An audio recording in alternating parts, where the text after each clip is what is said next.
Bismillah walhamdulillah wa salatu wa salam ala rasulillah.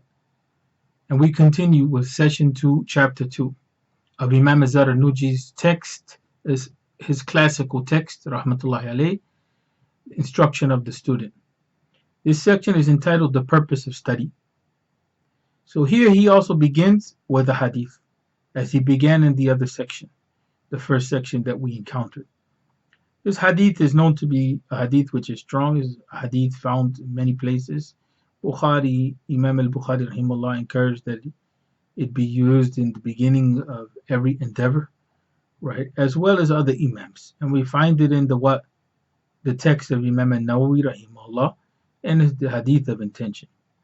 He says intention is necessary in the study of any discipline, since every deed is rooted in intention, as attested to in the words of the Prophet ﷺ. So what he extracted from the hadith of intention, that deeds are measured by their intentions or what are gauged by their intentions, is that when it comes to studying overall any branch of knowledge, and he didn't distinguish between what the knowledge of the deen and the knowledge of the dunya. This classification, we find it in Imam al-Ghazali rahimahullah, and in a time where we see the rise of atheism, secularism, and atheism as a phenomenon combined, it's not very helpful, right? It's not very helpful because we need to have an understanding of the sacredness of life overall. But Imam Zarnuji rahimahullah is not making that distinction here, right?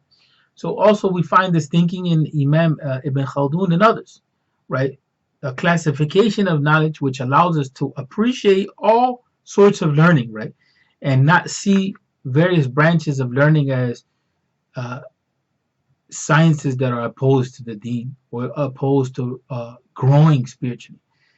Imam Ibn Khaldun rahimahullah in the Muqaddimah gives us an understanding of knowledge.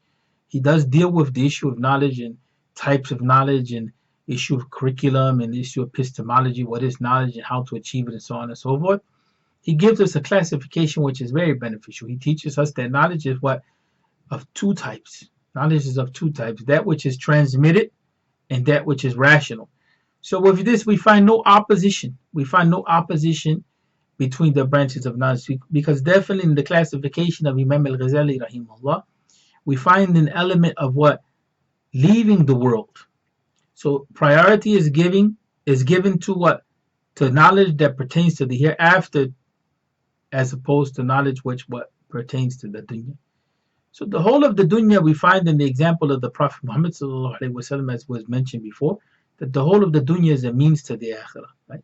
So the life itself has a sacred component to it because it was created by Allah tabaraka wa ta'ala and is maintained by Allah. So out of adab with Allah tabaraka wa ta'ala, right, we have to look at the whole of life as that. The problem that we encounter is that in contemporary culture, we may have an element in which there is this feeling of alienation, right? But how do we sacralize life, right? If not by intention, if not by looking at life in the beauty that it is, right? Because it's a gift from Allah tabaraka wa ta'ala, right? And it's productive in this sense. But some of the ulama of the past, such as Imam al-Ghazali rahimahullah, such a giant as Imam al-Ghazali rahimahullah, they found it beneficial to dichotomize the world, so much so that leaving the world is more beneficial than existing in it, right? Or exist in it as it doesn't exist, so to speak.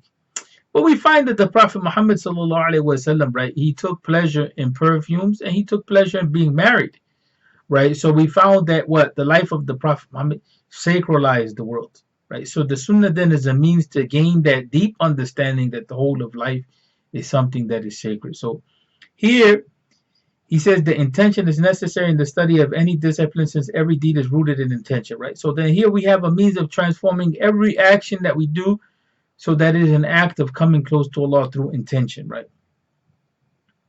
So here he's talking about one of the necessities of the student of knowledge, that is to seek the pleasure of Allah in the hereafter, right? And the removal of ignorance from oneself and the rest of the community, right? To revive the deen. These are some of the intentions that we should have in seeking knowledge, right? And in the survival of Islam. For the survival of Islam depends upon knowledge, right? right? So ignorance then is something here that he's not prizing very highly, right?